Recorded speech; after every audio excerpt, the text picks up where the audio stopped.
Welcome back to Wise Thinking Senior Health Tips, where we combine Western science with Eastern philosophy to help you live a healthy, fulfilling life past 60. Because hundreds of thousands of seniors have strokes each year, many of them without warning or ever seeing it coming. Today's episode could potentially save your life. However, what if the initial indications were concealed in plain view?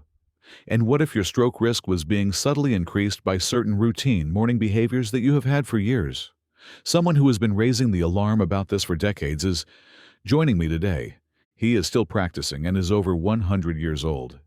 He is here to impart knowledge that all seniors need to know before it's too late. Greetings again, Dr. Hinohara. John, thank you. Yes, this is one of the most important lessons I offer my patients over 60, and it's always an honor. Strokes don't happen suddenly. The causes and indicators are present, and they can be avoided with the correct knowledge. However, the clock starts early, frequently at the crack of dawn.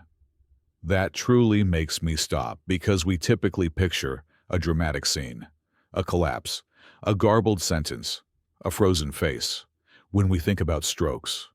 However, you're pointing out that the true warning signs frequently appear subtly, and when we least anticipate them. For example, when we're tying our shoes, brushing our teeth, or making our first cup of coffee. Now let's get started. That's right. This discussion is important because it goes beyond emergencies. It's all about the first little hints, the tiny cues your body gives you before a stroke occurs.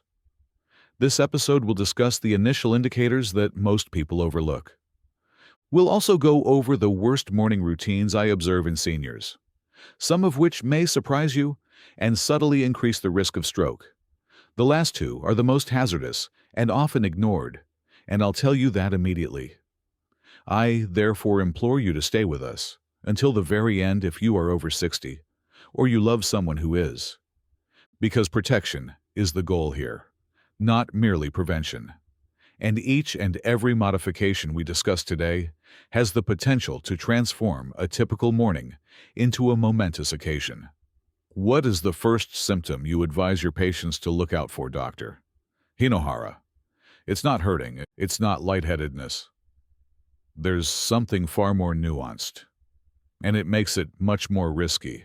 For many elderly people, an abrupt change in coordination is the first obvious indicator of a stroke. Your hand doesn't fall where it should when you reach for your toothbrush. Your tea dribbles a little when you reach to take a sip. Your fingers feel strange when you try to button a blouse. They're not numb or paralyzed. They just feel weird. Although these symptoms are neurological, they are often disregarded since they are not dramatic.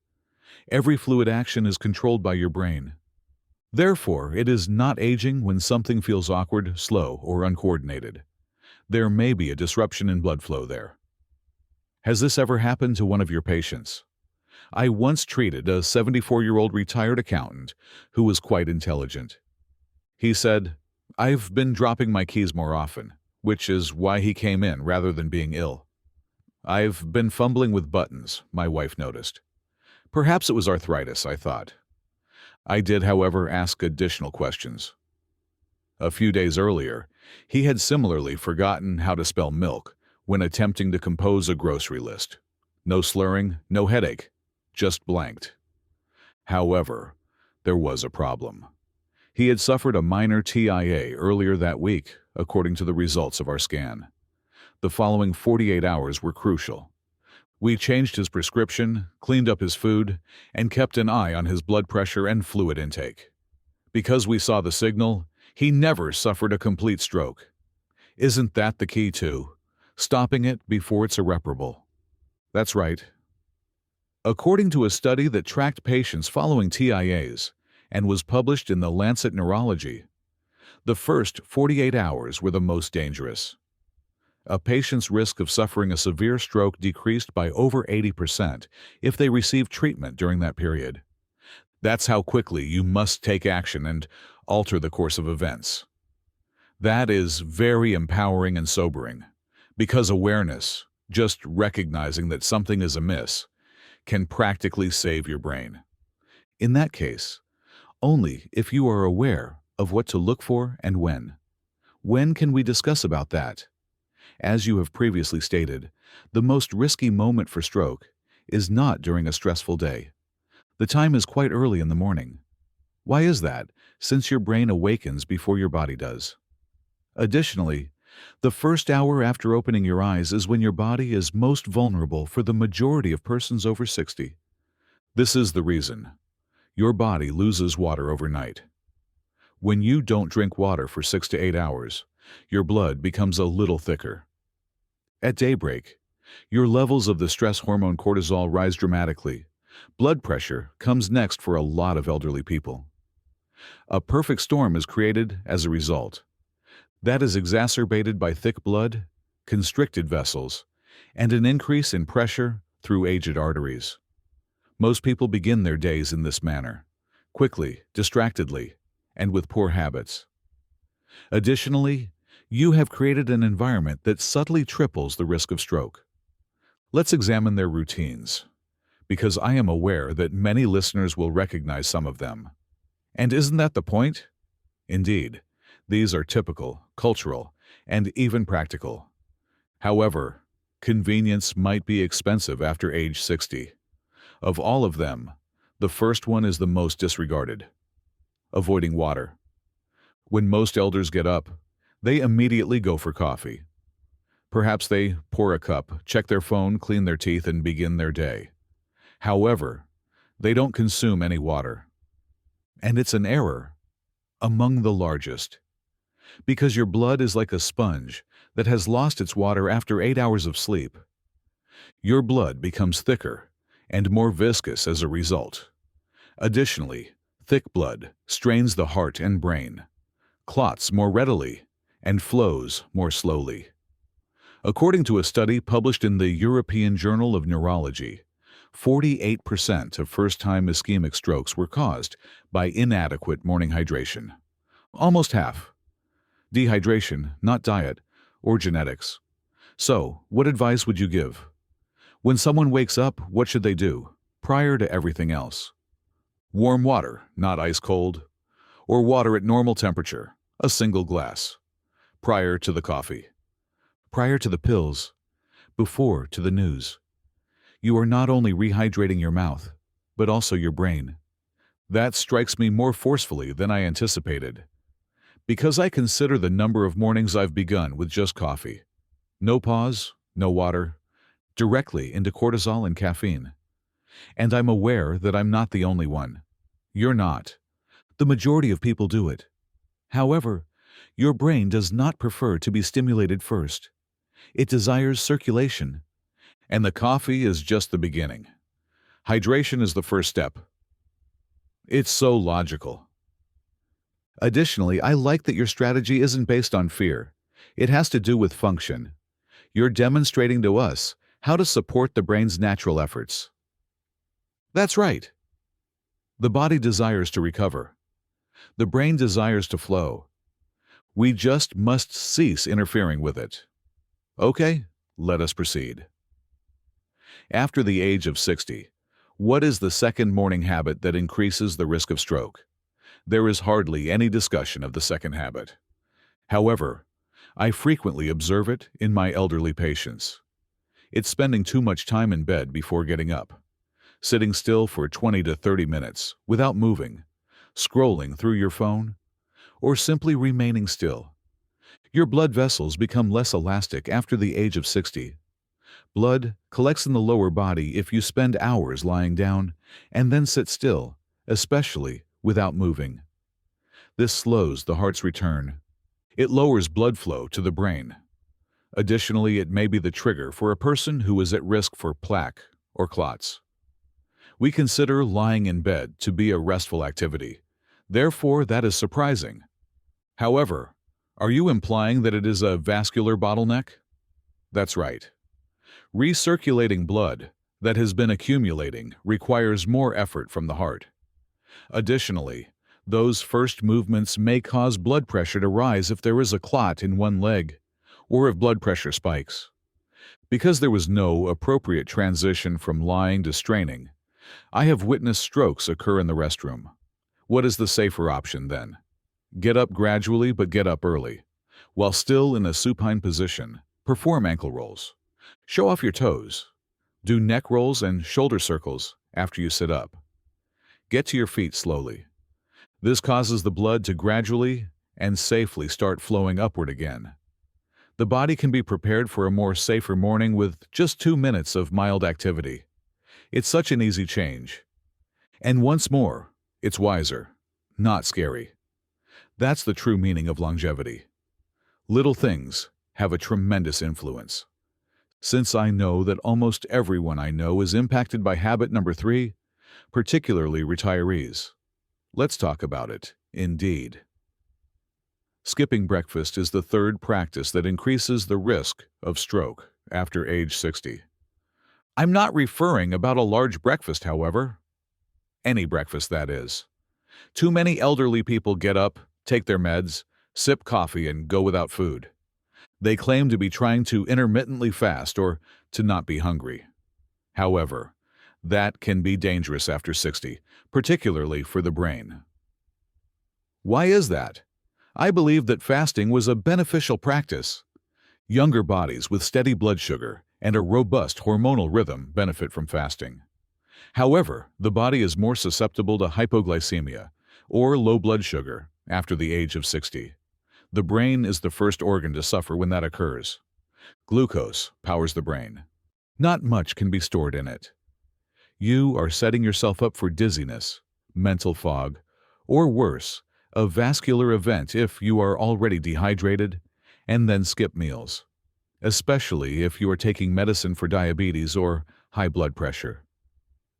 That's a crucial point since I know many elderly people, like myself, who take their medications in the morning and skip meals for hours. Among the most hazardous pairings is the one.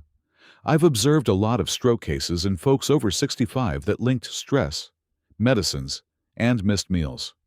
Rather, I suggest a modest, high-protein breakfast. It need not be large. Just enough to regulate blood sugar and let your brain know you're supported. Half a boiled egg, a spoonful of yogurt, and a few soaked walnuts. We can all make that change. And even if you don't feel really hungry, you can still do it. That's right. It has nothing to do with hunger. It has to do with rhythm, stability, and circulation. For years, I believed skipping breakfast was a form of discipline, so that one really gets to me. It would even make me feel good, as if I were doing something constructive. I understand now, though, that it's not discipline. At the very moment that the brain needs it most, it is being denied exactly what it needs. John, you're not alone. Breakfast is considered optional by many elderly, particularly men.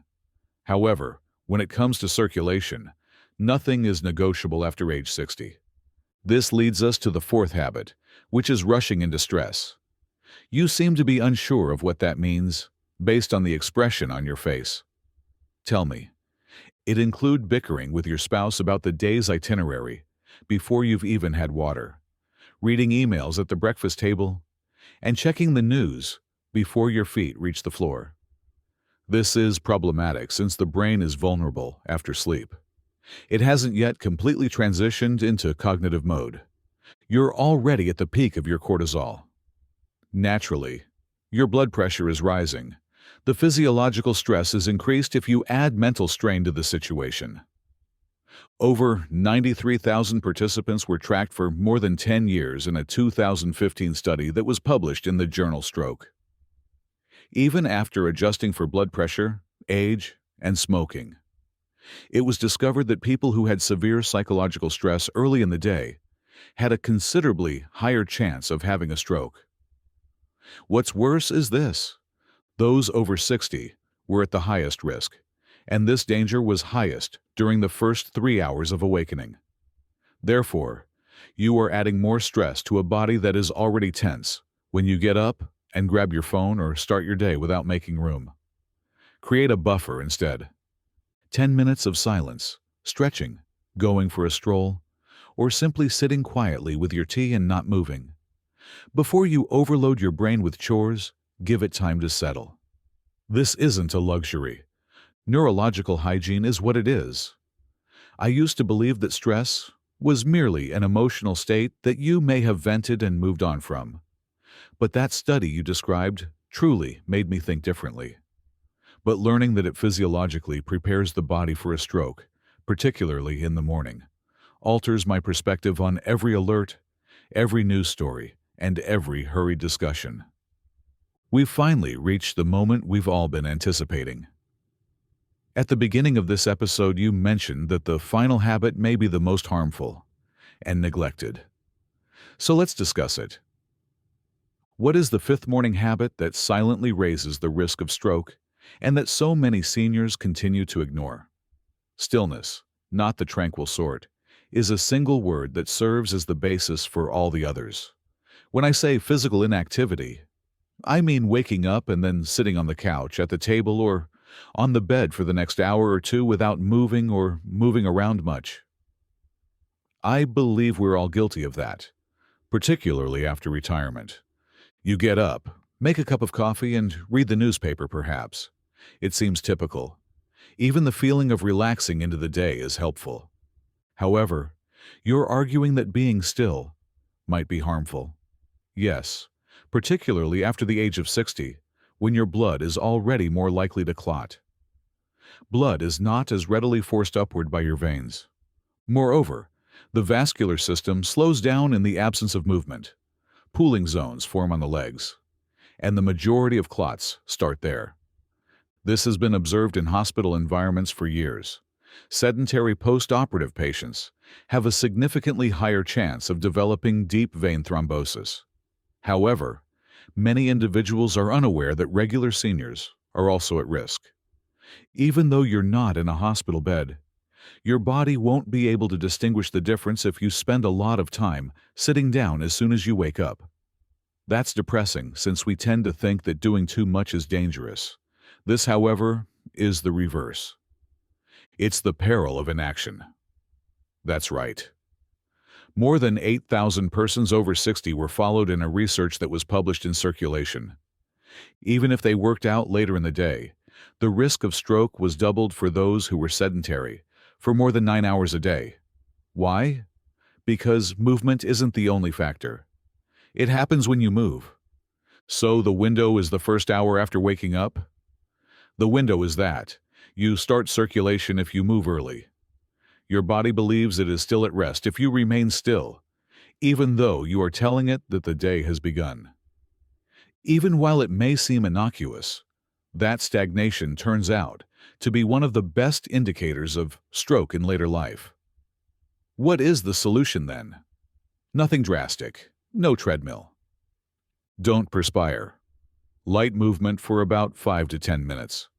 There is a march. Perform shoulder rolls. Extend your arms above your head. Make your way to the mailbox. Inform your blood that it's time to flow, as the brain functions best when blood flows, and the body as a whole flourishes when the brain does. This completes the circle because we began this episode discussing strokes, which most people consider to be abrupt. However, Dr. Hinohara, you have demonstrated the risk factors and warning indicators. They begin in the tiniest, most mundane moments of our day and grow subtly. What we do, what we don't do, and how we begin each day. That's right. Significant change is not the goal of health after 60. Consistent awareness is key. You are not being asked to be flawless by the brain. It's requesting your attention. And I hope that's what everyone who's listening today will remember. No new supplement is necessary for you. You don't require a new device. All you have to do is quit denying what your body has been telling you. The last word goes to you, Dr. Hinohara. What would be the final thing you would say to our audience? Subscribe, like, and see you later.